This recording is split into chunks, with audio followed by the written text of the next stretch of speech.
आइए आपको एक कहानी सुनाते हैं। कहानी का शीर्षक है खाना।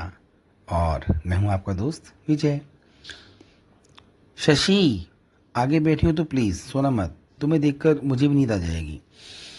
विजय शशि एक शादी के लिए अजमेर गए थे। अजमेर में विजय की मुंह बोली दीदी रहती है। दीदी की बेटी की शादी थी। विजय की कंपनी ने विजय का ट्रांसफ़र मुंबई से दिल्ली किया था। कंपनी नॉर्थ इंडिया के प्रोजेक्ट दिल्ली से डील करती थी। 4-5 महीने का बोला था, पर शायद ज़्यादा टाइम लगेगा, इसलिए विजय शशि को लेकर दिल्ली आ गया था। परी और बिट्टू स्टडीज़ के लिए पुणे और बेंगलोर में थे। विजय पहले ट्रेन से अजमेर जाने की सोच रहा था, पर शशि ने कहा कि कार से चलते हैं, थोड़ा जयपुर भी घूम लेंगे, इसलिए विजय मान गया। थर्सडे की शादी थी और फ्राइडे को गैजेटेड हॉलीडे था, इसलिए विजय को एक छुट्टी लेने से सीधे 4 दिन की छुट्टी मिल गई। Saturday Sunday Delhi office close रहता है। शादी में बहुत मज़ा आया, जयपुर भी घूमा। शशि ने ढेर सारी शॉपिंग भी की। अब क्योंकि मंडे को ऑफिस रिपोर्टिंग थी, इसलिए दोनों संडे शाम 7 बजे जयपुर से दिल्ली निकल गए।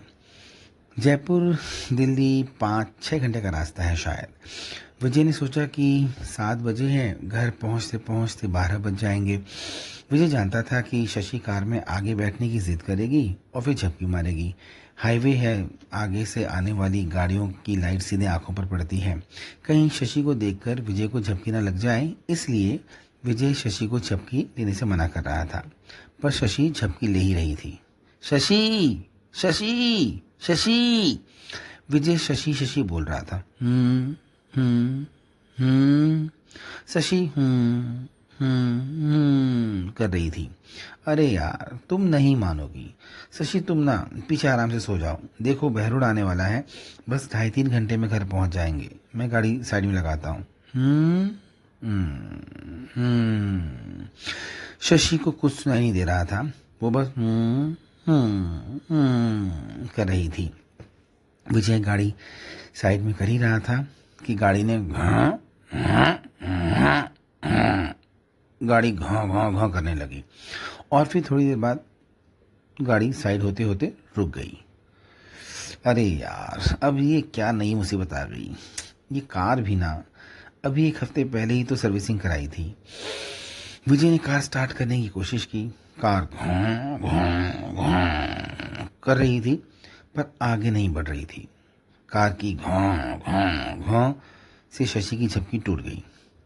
विजय, हम घर पहुंच गए क्या? शशि ने बोला।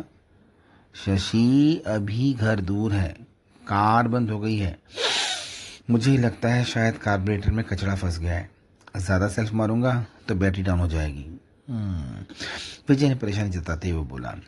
तो फिर अब क्या करें?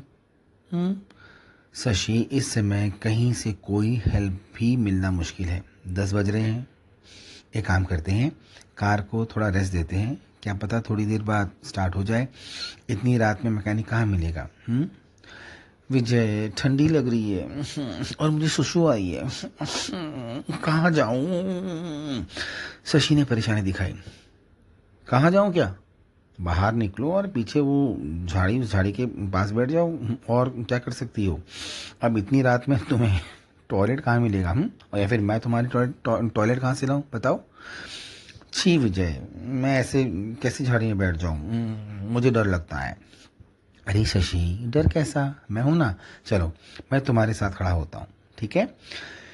विजय शशि दोनों कार से बाहर निकले। कार की लाइट ऑन थी। विजय शशि के साथ गया। शशि के फ्री होने के बाद विजय फ्री हुआ।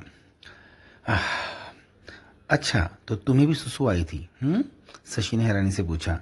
शशि, आई नहीं थी, बस तुम्हें आई तो मुझे भी आ गई। ऐसा होता है, ब्रेन ऑटोमेटिकली सिचुएशन के साथ सिंक्रोनाइज हो जाता है। कई बार दूसरे को देखकर हमें भी सेम टू सेम फीलिंग आ जाती है।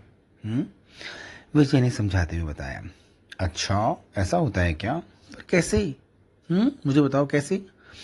शशि, ये तुम्हें मैं कल बताऊंगा, काफ़ी डिफ़िकल्ट है समझाना। चलो अभी कार में चलते हैं, एक बार फिर से स्टार्ट करने की कोशिश करते हैं, क्या पता स्टार्ट हो जाए। विजय समझ गया कि अगर उसने शशि के एक सवाल का जवाब दिया तो फिर वो सवाल पर सवाल करेगी और उसका दिमाग खाली कर देगी। इसलिए विजय ने बात को घुमा दिया। विजय, आई एम नॉट स्टूपिड, बात घुमाओ मत, मुझे अभी जवाब चाहिए। शशि फिर शशि है, उसके दिमाग में कुछ आ गया तो आ गया, उसे जवाब चाहिए तो चाहिए। अरे शशि, तुम नहीं मानोगी, सुनो फिर। इसके पीछे मनोवैज्ञानिक कारण है। हमारा दिमाग दूसरों को देखकर ऑटोमेटिकली बॉडी को ट्रिगर करता है, और वो जो दूसरा कर रहा होता है उसे कॉपी करने के लिए उकसाता है। जैसे किसी को खाता देख हमें भूख लगती है, किसी ने अच्छे कपड़े पहने हो तो हमें भी वैसे ही कपड़े पहनने का मन करता है। सिमिलरली, किसी को सुसु करते हुए देखने से हमें भी सुसु करने का मन करता है। पर ऐसा हर बार नहीं होता है। जब आपका माइंड और बॉडी दोनों सिंक्रोनाइज होते हैं तभी होता है। विजय ने समझाने की कोशिश की। अच्छा, खैर छोड़ो, अब ये बताओ कि हम घर कैसे पहुंचेंगे? इतनी रात में हमारी हेल्प कौन करेगा? शशि ने पूछा। विजय कुछ सोच ही रहा था कि शशि ने फिर बोला, विजय, मुझे भूख लगी है। मुझे भूख लगी है, मतलब मुझे ये वेफर शेफर्स नमकीन वमकीन मिठाई वगैरह नहीं खाना है, मुझे प्रॉपर रोटी सब्जी खानी है। शशि ने बच्चों की तरह इनोसेंटली कहा।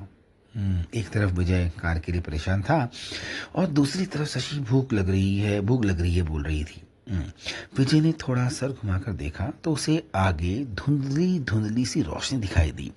एक मोटा बल्ब सा कुछ जलता दिखाई दिया। विजय ने सोचा, शायद वहां से कोई हेल्प मिल जाए।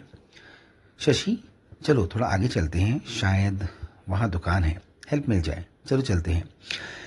विजय ने बोलने के साथ कार की लाइट ऑफ की। कार साइड में थी तो आने जाने वाली गाड़ियों से टकराने का डर नहीं था।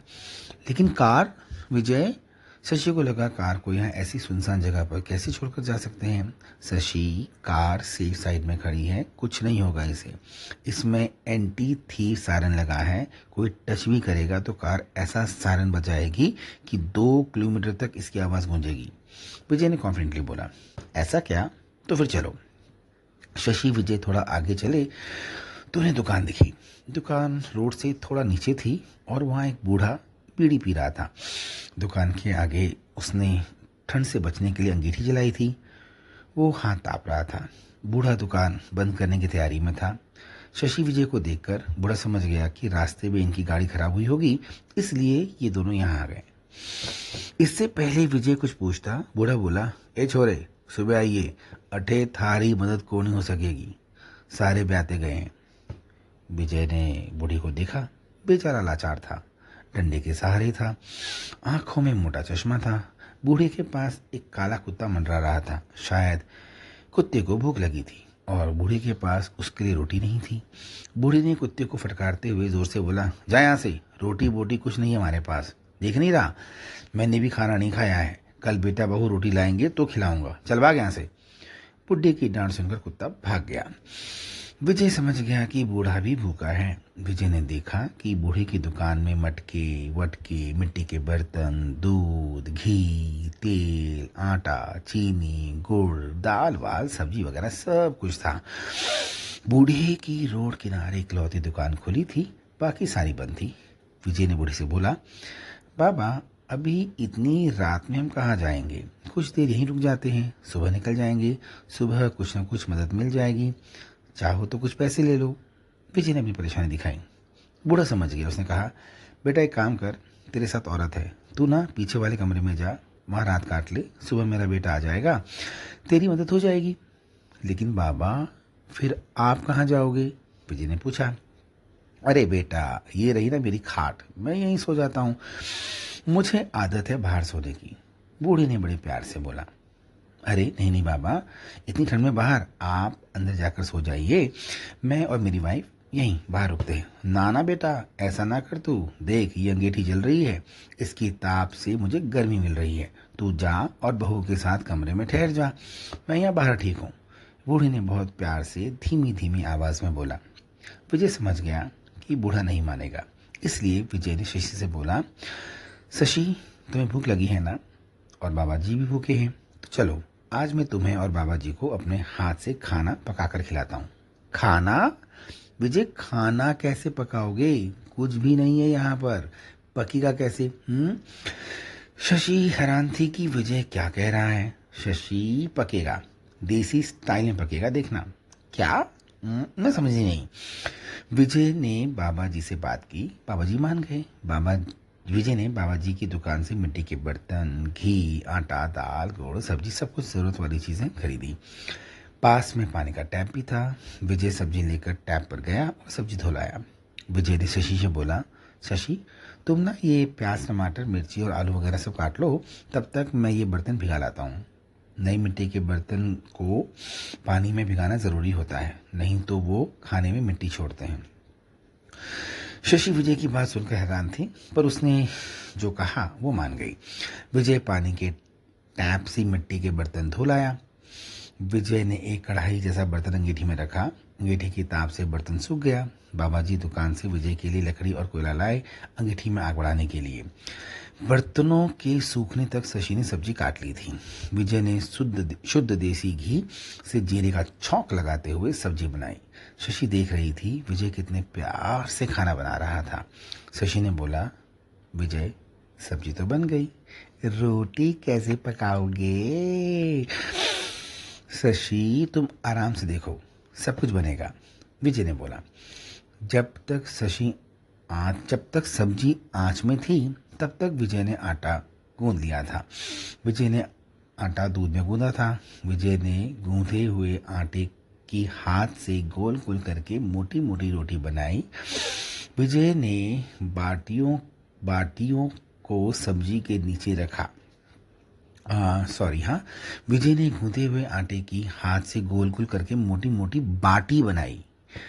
विजय ने बाटियों को सब्जी के नीचे जल रही आग के अंदर एक एक करके पकने के लिए डाल दिया। इसके बाद विजय ने चने की दाल को धोया और फिर सब्जी के बाद दाल को आग में चढ़ाया।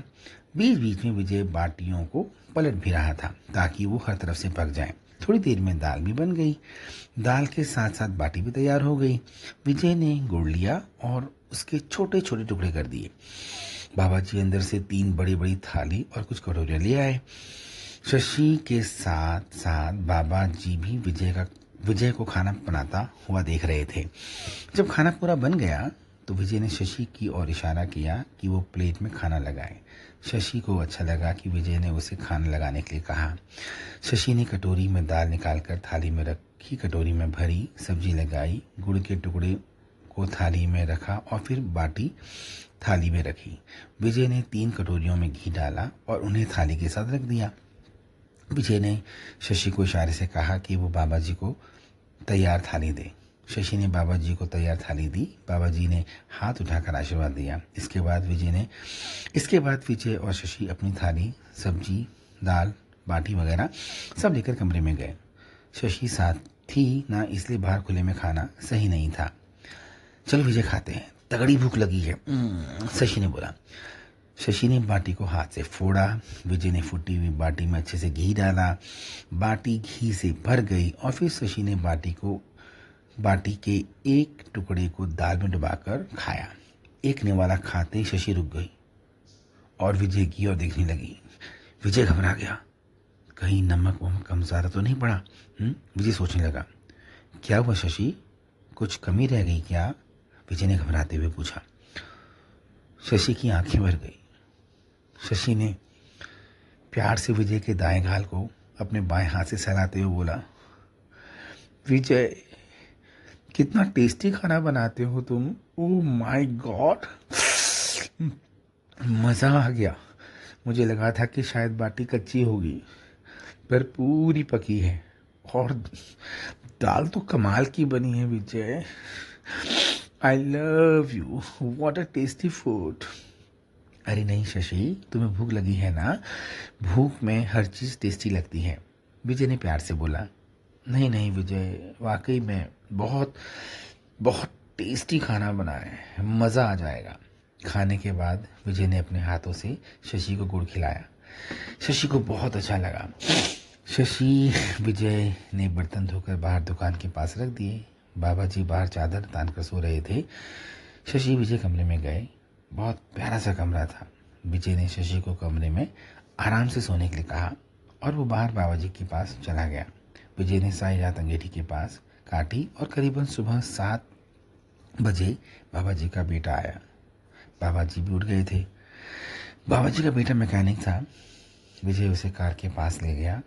उसने बोनट खोला और किसी एक तार को कुछ थोड़ा खींच तान कर ऊपर नीचे किया और विजय से सेल्फ लगाने के लिए कहा। कार स्टार्ट हो गई। विजय खुश हो गया। विजय ने बाबा जी की बेटे को थैंक यू बोला और उसे 1000 रुपये दिए। पहले तो बेटा ले नहीं रहा था, पर फिर विजय ने बताया कि बाबा जी ने कल रात उनकी मदद की थी, तो ये उनके लिए है। विजय ने बोला, ऐसे बाबा जी मुझसे नहीं लेंगे, मगर आप उन्हें मेरे जाने के बाद दे दीजिएगा, मुझे अच्छा लगेगा। बाबा जी मेरे पिता समान हैं। बेटा मान गया। विजय शशि के पास गया। शशि विजय ने बाबा जी के चरण स्पर्श किए और विदाई ली। तकरीबन 3 घंटे में शशि विजय अपने घर पहुंच गए। ना बाबा ना, नेक्स्ट टाइम कहीं दूर जाना हो तो ट्रेन से जाएंगे, कार वार नहीं, शशि ने घर में घुसते ही बोला। अरे शशि, ये सब तो जिंदगी का हिस्सा है, कभी खट्टा तो कभी मीठा, हर स्वाद चखाती है जिंदगी, कभी हंसती है तो कभी रुलाती है जिंदगी। अरे नहीं बाबा, ऐसे नहीं। अरे शशि, ये सब तो जिंदगी का हिस्सा है, कभी खट्टा तो कभी मीठा, हर स्वाद चखाती है जिंदगी, कभी हंसाती है तो कभी रुलाती है जिंदगी। ऐसे बोलो, समझे? ओके बाबा, तुम जो समझ रही हो वो समझो, ठीक है? हाँ हाँ, बहुत हो गई तुम्हारी शायरी मायरी, कविता जो भी है। अब फटाफट नहा वहा कर अपने ऑफिस निकलो और 2 बजे तक वापस घर आ जाओ। शशि रूडली बोला। 2 बजे तक? मगर क्यों? आई मीन जल्दी क्यों? मुझे समझ नहीं पाया। 2 बजे इसलिए क्योंकि दिन का खाना तुम बनाओगे। तुम्हारे हाथ के खाने की बात ही कुछ और है। आज से घर का सारा खाना तुम ही पकाओगे। शशि ने विजय की आंख से आंख मिलाकर बोला। क्या?